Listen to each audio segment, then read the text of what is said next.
Hey guys, welcome back to Russian Libertas Corpus YouTube channel where we, Alexei Posnikov and Gala Bagatova, are talking about Russian politics, Russian society, and sometimes current events. And of course, this one is going to be, you guessed, what's it about?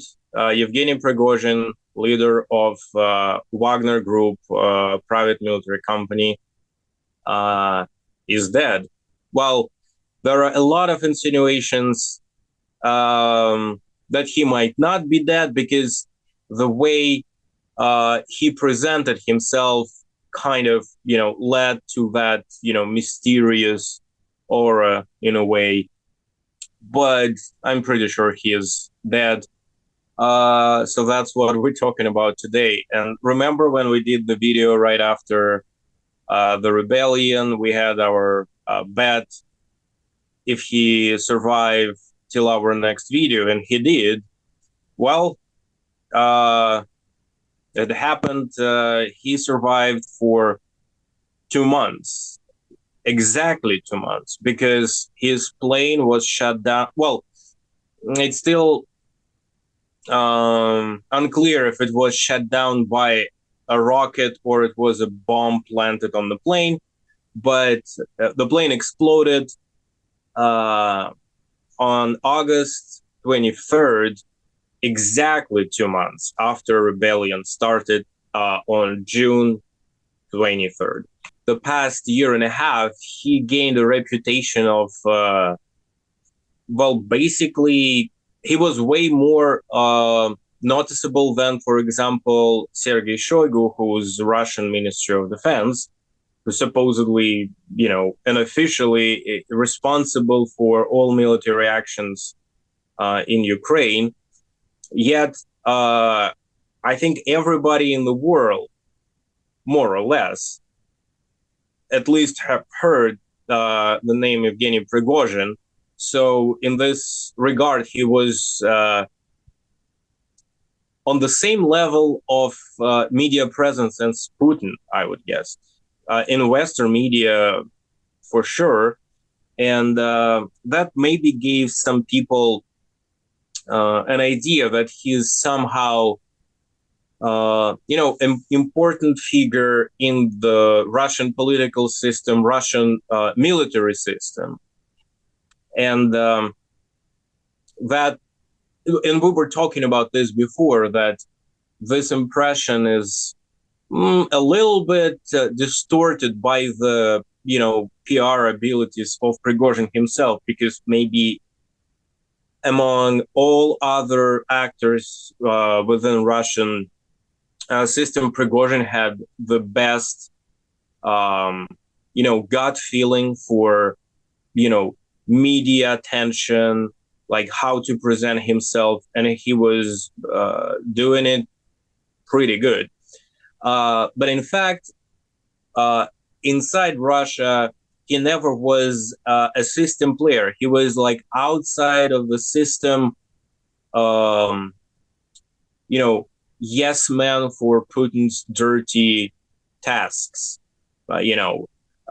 participating as a non-officially military force, as we learned from Putin, sponsored by Russian government in Syria, in several African countries. Wagner is beheaded, literally. So, like, all people who were making decisions within this private military company are dead in one shot or one explosion of the plane. That was a public execution of Prigozhin and the Wagner's officers, and like everybody called it Putin's revenge, which it is. So when we're talking about this sort of actions, because like Putin could get rid of Prigozhin in many ways, put him in prison, just kill him off screen. Well, off screen, so like nobody would know, he would just disappear, and like maybe even Putin's circle would be well aware what happened with Prigozhin in terms of like keeping them in check. Like Putin still got this. This guy is dead. No, like blowing up the plane, and again shows how much Putin cares about people, because it was blown out between Moscow and St. Petersburg, and it could easily fall on a building, kill a lot of just people who happen to live under the this explosion. So he doesn't care at all. Like, I was surprised though, not really. But that was such vibrant display of personal power, like over someone's life. It can't be more public, I think. So what do you think it says about the state of Russian political system right now, and Vladimir Putin as a dictator? Because 2 months ago, after rebellion, we were talking about how fragile the system is. You might think that if he got executed, which he was not really executed, right? He was just killed. That's a big difference. If he was executed, that would be another story. If he would be officially, charged with, I don't know, high treason or anything like that, and officially executed, that would be a different story. But he was just killed. He was secretly executed, and it was not even, hidden to the extent that to leave people in vague ideas about it. It was clear that he was just literally killed. There's no debate around it.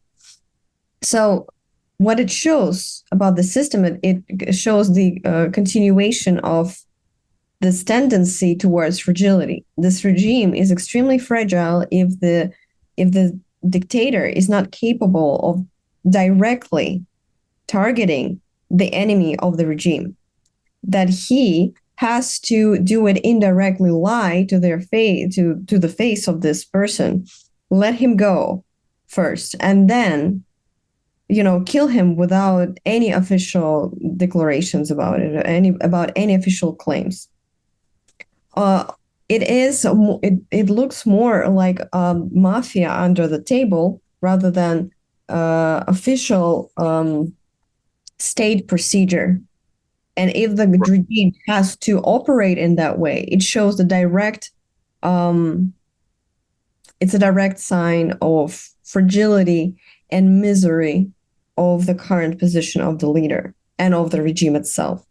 And what it says, not only that, but what it says to the signal that it sends to other elites is very dangerous to Putin, because he might think that now his surrounding will be so scared to repeat the experience of Prigozhin.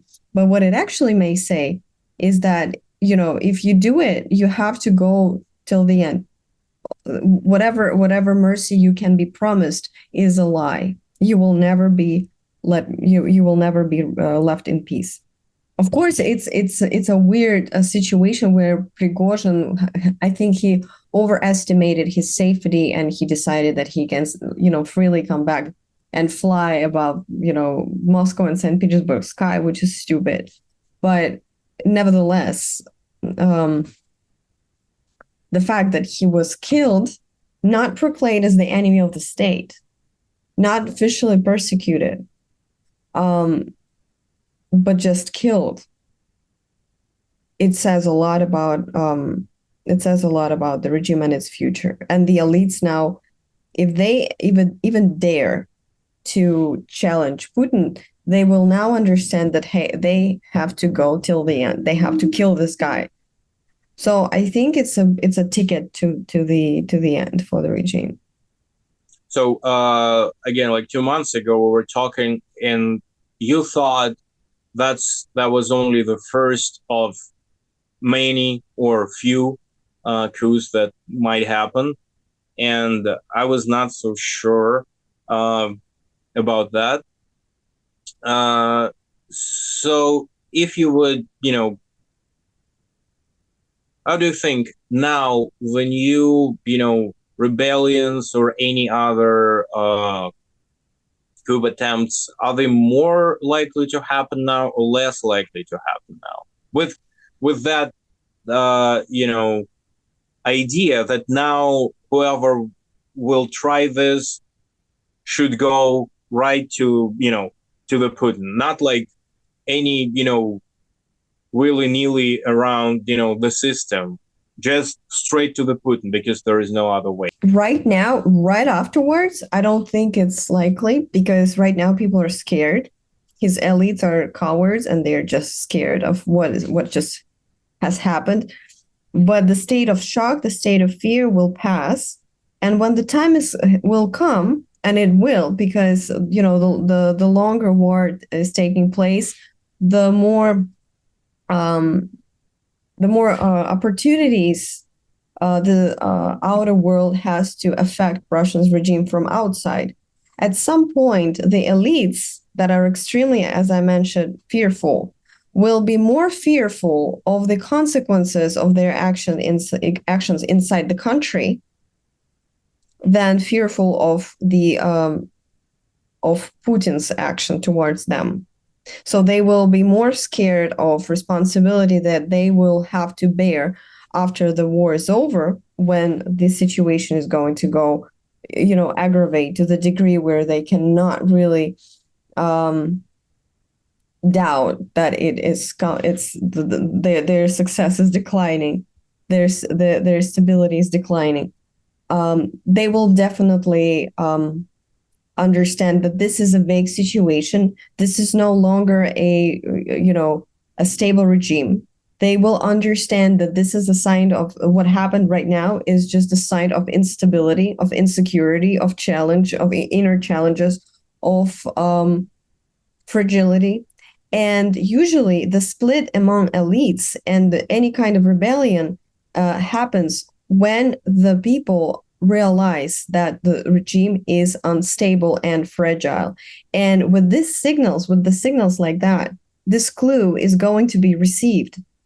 This signal is going to be received. It's not yet processed. It's not yet digested to the degree when the actions are coming, but it's going to take place whenever the regime is going to be at the edge of fragility, where it's just clear that it's declining. It's just clear. Now, probably the last question, and we were discussing this, once in a while because it's a long, ongoing process.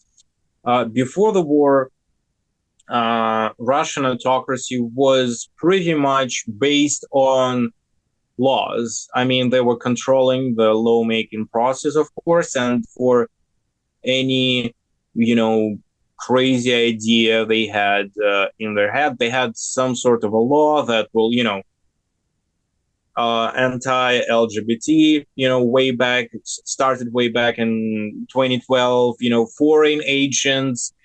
So for any shitty thing they wanted to do, they have like, oh, we have a law, the law is the law. And we were talking about how this obsession with a procedure, like official procedure, stamps on the paper and all that, was slowly deteriorating, over the span of this year and a half. This, I think, shows how badly, this procedure abidance system works now. So it's just like outside of the law, let's do this and that. So what do you think happened with this? Because there were still making a framework for, like mobilization, the new big mobilization. It didn't start yet. Nobody knows if it will start on the big scale, but they have a law for it. Like they thought about it like beforehand. So what do you think will happen with Russian procedure machine? Well, I think the way it was functioning already was slowly setting people free from the denial how bad it is, how how how rotten the legal procedures and legal production in Russia is. That this machine is extremely bulky and rotten and awkward.